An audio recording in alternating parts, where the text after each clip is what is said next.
வணக்கம். இன்னும் பத்திரிகைகளோடு சந்திப்பதில் மகிழ்ச்சி. என்றும் தாயகத்திலிருந்து வெளியாகி இருக்கும் உதயன் விளம்பரி தினக்குரல் மற்றும் ஈழநாடு பத்திரிகைகளோடு உங்களை சந்திக்க போகின்றோம். இன்று 1ஆம் தேதி மே மாதம் 2024ஆம் ஆண்டு. இன்றைய தினம் புதன்கிழமை. இந்த நாள் உங்கள் எல்லோருக்குமே பாதுகாப்பான இனிய நல்லதொரு நாளாக அமையட்டும். 1ஆம் தேதி மே மாதம் என்றவுடன் அனைவருக்கும் தெரிந்த விடயம், இன்று உலக தொழிலாளர் தினம். தொழில் செய்யக்கூடிய அனைத்து உறவுகளும் தங்களுடைய உரிமைகளுக்காகவும் தங்களுடைய அன்றாட பிரச்சனைகளுக்காகவும் அந்த பிரச்சனைகளை வெளி உலகுக்கு கொண்டு வந்து அந்த பிரச்சனைகளுக்கு தீர்வு காணவும் இந்த நாளை பயன்படுத்துவது வழமை. எனவே இந்த நாளானது தொழிலாளர்களுக்குரிய ஒரு நல்ல நாளாக இருக்கிறது. எனவே உலகில் வாழக்கூடிய அத்தனை தொழிலாளர்களுக்கும் நமது மனம் நிறைந்த வாழ்த்துக்களை தெரிவித்துக் கொள்கிறோம். இருப்பினும் இலங்கை அரசியலை பொறுத்தவரையிலே தொழிலாளர் தினத்தை எந்த ஒரு தொழில் சங்கங்களும் இந்த தினத்தை அனுஷ்டிக்க முடியாத அளவுக்கு அரசியல் கட்சிகள் தங்களுடைய பலத்தை காண்பிப்பதற்கு இந்த நாளை பயன்படுத்துகின்றன. குறிப்பாக கொழும்பை எடுத்துக்கொள்வோமாக இருந்தால் அதிகளவான பேரணிகள் இன்றைய தினம் அரசியல் கட்சிகளால் நடாத்தப்படுகிறது. ஆனால் தொழிலாளர் தினத்திலே தொழிலாளர்களுடைய உரிமைக்காக குரல் கொடுப்பதை விடுத்து வேட்பாளர் அறிமுகமாகவும் அதே நேரத்திலே அரசியலிலே தங்கள் பலத்தை காட்டுகின்ற ஒரு நிகழ்வாகவுமே இந்த நிகழ்வு நடாத்தப்படுவதானது வேதனைக்குரியதாக அமைய பெற்றிருக்கிறது. குறிப்பாக துப்புரவு தொழிலாளர்கள் இன்று வரை தங்களுடைய நியாயமான கோரிக்கைகள் நிறைவேறப்படவில்லை என்கின்ற கோரிக்கைகளை வைக்கிறார்கள். அதே போல 200 ஆண்டுகள் கடந்து மலையக உறவுகள் மலையக தோட்டத்திலே இப்ப தொழில் ஆற்றக்கூடியவர்கள் தங்களுடைய அடிப்படை தேவைகளை கூட பூர்த்தி செய்யாத முடியாத வகையில் இருக்கிறார்கள். எனவே இவர்களுக்கெல்லாம் தீர்வு கிடைக்காமல் இன்றைய தினம் மே தினமானது அரசியல் கூட்டங்களாக இடம்பெறுவது மேலும் மேலும் வேதனை அளிப்பதாகவே அமைந்திருக்கிறது. இருப்பினும் தொழிலாளர் தின வாழ்த்துக்களோடு பத்திரிகை செய்தியை நாங்கள் ஆரம்பிக்கலாம்.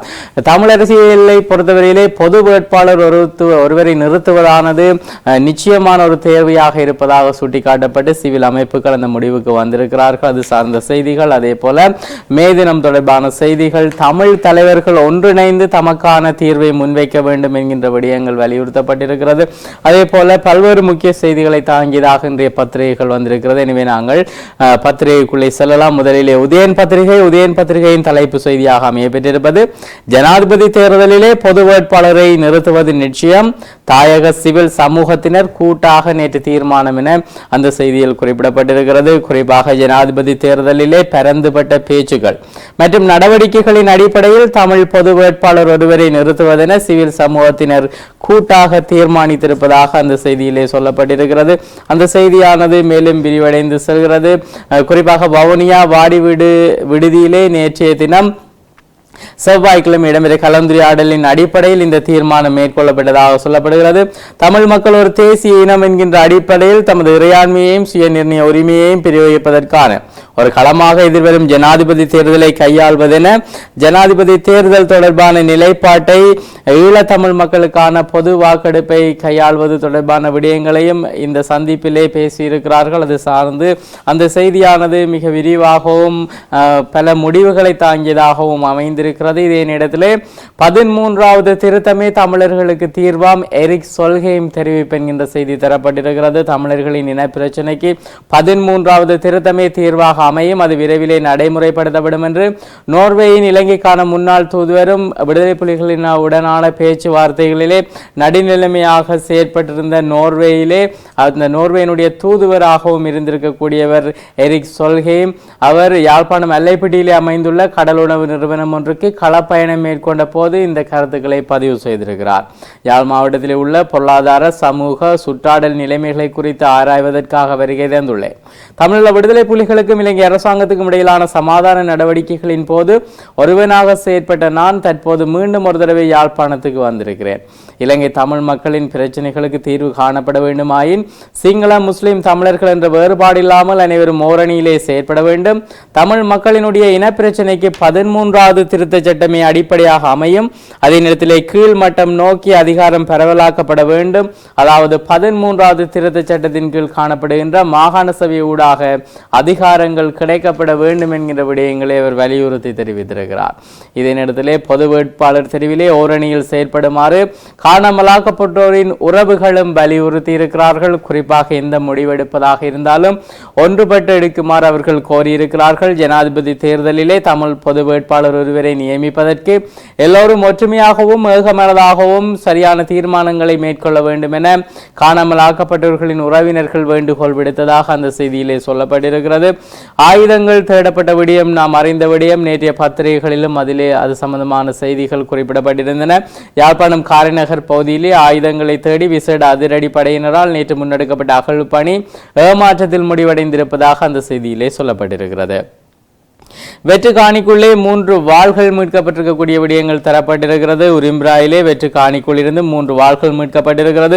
கோபாய் போலீசாருக்கு கிடைக்கப்பட்ட தகவலுக்கு அமைவாகவே உரிம்பிராய் எண்ணங்கை வீதியில் அமைந்துள்ள வெற்று காணியில் இருந்து இந்த வாள்கள் மீட்கப்பட்டதாக அந்த செய்தியில் குறிப்பிடப்பட்டிருக்கிறது. இதனிடத்திலே புங்குடுதீவு எலும்புக்கூடு நாளை அகழ்வு பணி என்கின்ற செய்தி சொல்லப்பட்டிருக்கிறது. புங்குடுதீவிலே மனித எலும்புக்கூடுகள் அடையாளம் காணப்பட்ட பகுதியிலே நாளை வியாழக்கிழமை காலை 8:30 மணி முதல் அகழ்வு பணிகளை முன்னெடுக்க தீர்மானிக்கப்பட்டிருப்பதாக அந்த செய்தியில் குறிப்பிடப்பட்டிருக்கிறது. வடக்கு கிழக்கிலே இன்றைய தினம் தமிழ் தேசிய மே தினம் என்கின்ற செய்திகளும் தரப்பட்டிருக்கின்றன. வடக்கு கிழக்கு மாகாணங்களிலே தமிழ் தேசிய மே தின எழுச்சி நாள் நிகழ்வுகள் இன்று முன்னெடுக்கப்பட உள்ளது. நாடாளுமன்ற உறுப்பினர் சிவஞானம் ஸ்ரீதரன் இந்த விடயங்களை வெளிப்படுத்தி இருக்கிறார். இதே நேரத்தில் யாழ் நகரிலே 5 பவுன் நகை திருடப்பட்டிருக்கக்கூடிய செய்தி முன்பக்கத்தில் பதிவாகி இருக்கிறது. யாழ்ப்பாணம் நகர பகுதியில் உள்ள வீடொன்றிலிருந்து 5 பவுன் நகைகள் திருடப்பட்டிருக்கிறது. இந்த சம்பவம் நேற்று அதிகாலை இடம்பெற்றிருப்பதாக அந்த செய்தியில் சொல்லப்பட்டிருக்கிறது. தொழிலாளர் உரிமை நிலைநாட்டப்படவில்லை. வடக்கு மாகாண சுத்திகரிப்பு தொழிலாளர்கள் கவலை வெளியிட்டிருக்கிறார்கள். அதாவது மே தினங்கள் கடந்து செல்கின்ற போதிலும் தொழிலாளர்களுக்கான உரிமைகள் இன்னமும் நிலைநாட்டப்படவில்லை என்று வடக்கு மாகாண சுத்திகரிப்பு தொழிலாளர்கள் கவலை வெளியிட்டிருப்பதாக அந்த செய்தியில் குறிப்பிடப்பட்டிருக்கிறது. குறிப்பாக ஒவ்வொரு மே தினங்களுக்கும் நாங்கள் அறைகூவல் விடுக்கிறோம். ஆனால் எங்களுடைய உரிமைகள் அந்த உரிமை குரல்கள் செவி சாய்க்கப்படவில்லை. மே தின மேடைகளிலே சுத்திகரிப்பு தொழிலை அத்திவார தொழில் என்று பெருமை பேசுகிறார்கள். ஆனால் எமக்கான உரிமைகள் வழங்கப்படுகின்றனவா என்கின்ற கேள்வியை நாங்கள் கேட்க விரும்புகிறோம். ஊதிய உயர்வை வலியுறுத்தி மலையக மக்கள் போராட்டங்களை நடத்தி கொண்டிருக்கிறார்கள். 1000 ரூபாய் ஊதியம் அவர்களுக்கு மறுக்கப்பட்டுள்ளது. இதுதான் தற்போதைய நிலைமையாக உள்ளது. தொழிலாளர் தினத்தை தாண்டி எமது உரிமைகளை உறுதிப்படுத்த வேண்டும். அனைத்து அரசியல்வாதிகளும் அது தொடர்பிலே சிந்திக்க வேண்டும். சுத்திகரிப்பு தொழிலாளர்களுக்கான பாதுகாப்பு கவசங்கள் வழங்கப்பட வேண்டும்.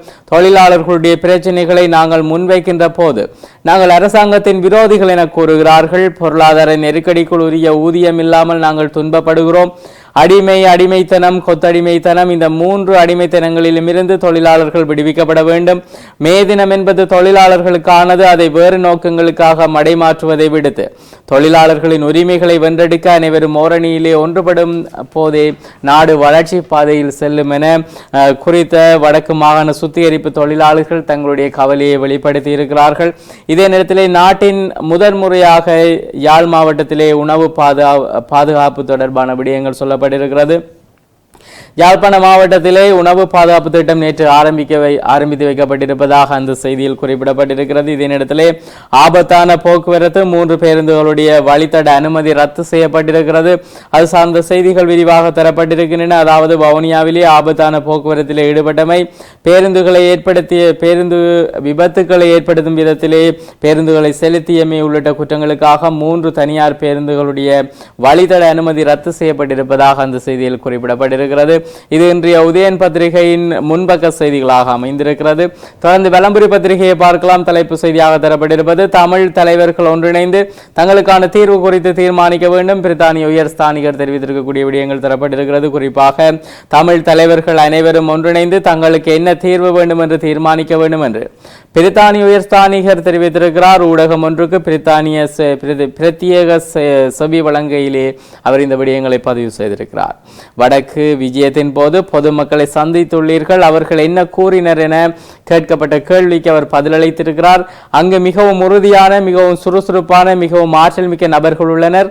நான் மிகவும் ஈர்க்கக்கூடிய சில தொழில் முனைவரை சந்தித்தேன். அவர்களிடம் ஆவணப்படம் எடுப்பவர்கள், விளையாட்டு வீரர்களை சந்தித்தேன் என்று பல விடயங்களை அவர் பதிவு செய்திருக்கிறார். அவர் தெரிவித்திருக்கக்கூடிய முக்கியமான விடயம் தமிழ் தலைவர்கள் ஒன்றிணைந்து தங்களுக்கான தீர்வை முன்வைக்க வேண்டும் என்கின்ற விடயத்தை அவர் வலியுறுத்தி தெரிவித்திருக்கிறார். இதே நேரத்திலே தமிழ் தேசிய வடக்கில் இன்று பெரும் அடுப்பிலே மே தின நிகழ்வுகளுக்கு ஏற்பாடு செய்யப்பட்டிருக்கிறது.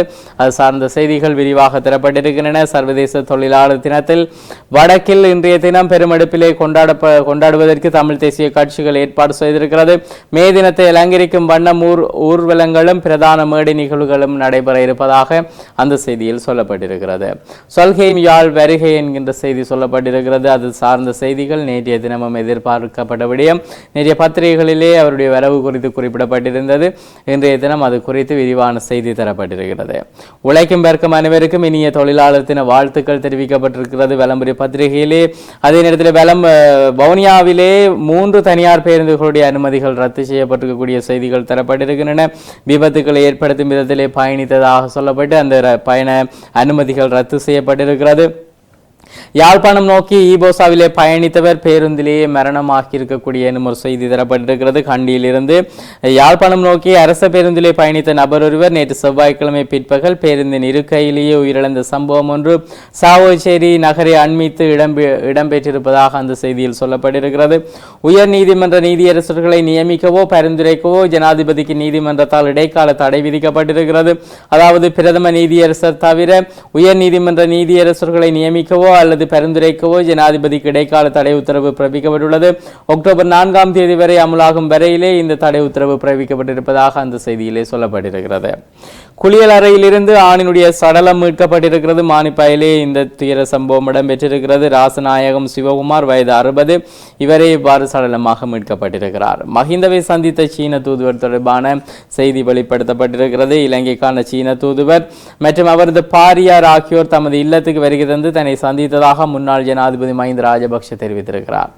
எரிபொருட்களுடைய விலைகள் குறைக்கப்பட்டிருக்கிறது. அதாவது நேற்று நள்ளிரவு அதாவது இன்றைய தினம் இந்த விலை குறைப்பு இடம்பெற்றிருக்கிறது.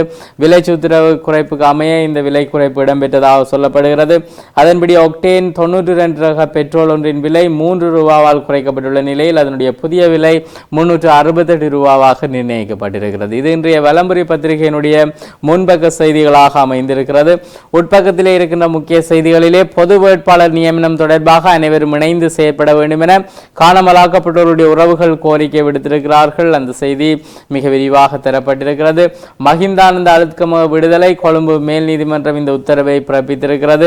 பண மோசடி தடுப்பு சட்டத்தின் கீழ் குற்றஞ்சாட்டப்பட்ட முன்னாள் அமைச்சர் மஹிந்தானந்த அழுத்கமவே விடுதலை செய்யப்பட்டு இப்பொழுது விடுவிக்கப்பட்டிருக்கிறார். இந்த நீதிமன்ற உத்தரவாக அமைய பெற்றிருக்கிறது. இதே நேரத்திலே சீனாவிலே சர்வதேச இரட்டையர் மாநாடு, இலங்கை இரட்டையர்கள் 6 பேர் அதிலே பங்கேற்க இருக்கிறார்கள். அது சார்ந்த செய்திகளும் பார்க்க முடிகிறது. மேலும் தினக்குரல் பத்திரிகையை பார்க்கலாம். தலைப்பு செய்தியாக தரப்பட்டிருப்பது இன்றைய சர்வதேச தொழிலாளர் தினத்திலே பலத்தை காட்ட கட்சிகள் தீவிரம், தலைநகரிலும் வெளி மாவட்டங்களிலும் ஏட்டிக்கு போட்டியாக பேரணிகளும் கூட்டங்களும் என சொல்லப்பட்டதாக அந்த செய்தி அமைய பெற்றிருக்கிறது. சர்வதேச தொழிலாளர் தினமான இன்று புதன்கிழமை அரசியல் கட்சிகள் மற்றும் தொழிற்சங்கங்கள் நாடு பூராகவும் 30க்கும் மேற்பட்ட கூட்டங்கள் மற்றும் பேரணிகளை ஏற்பாடு செய்திருக்கிறார்கள்.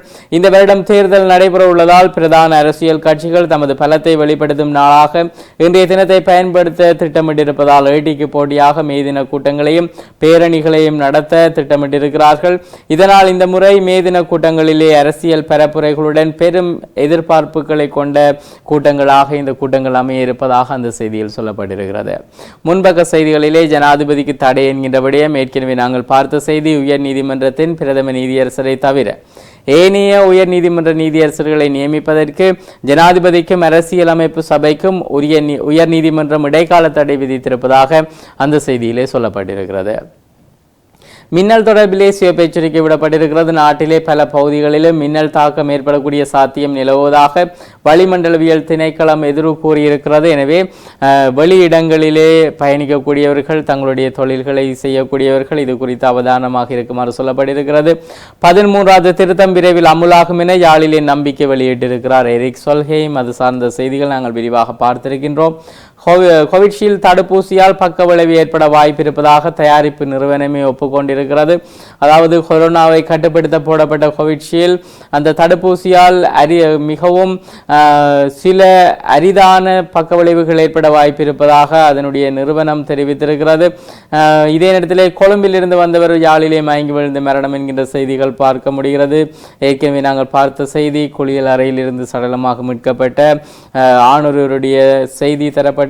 இதே நேரத்திலே 19 வயதுடைய மாணவன் திடீரென உயிரிழந்திருக்கிறார். சுன்னாகத்திலே இந்த சோகம் நிகழ்ந்திருக்கிறது. சுன்னாகத்திலே மூச்சு விடுவதற்கு சிரமப்பட்ட கொக்குவில் தொழில்நுட்ப கல்லூரி மாணவன் ஒருவன் திடீரென உயிரிழந்திருப்பதாக அந்த செய்தியில் குறிப்பிடப்பட்டிருக்கிறது. இதே நேரத்திலே 10,000 போலீசார் பாதுகாப்பு பணியில் என்கின்ற செய்திகள் தரப்பட்டிருக்கின்றன. மே தினத்தை முன்னிட்டு கொழும்பு பகுதிகளிலே இந்த போலீசார் பணியிலே அமர்த்தப்பட்டிருக்கிறார்கள். ஏனைய கட்சிகளுக்கு மொட்டு தரப்பு விடுக்கும் சவால் என்கின்ற தலைப்போடு ஸ்ரீலங்கா பொதுஜன பெரமுன தனது மேதின கூட்டத்தை விளையாட்டு மைதானத்திலே நடத்துகின்ற தனிப்பெரும் கட்சியாக மாறியுள்ளது.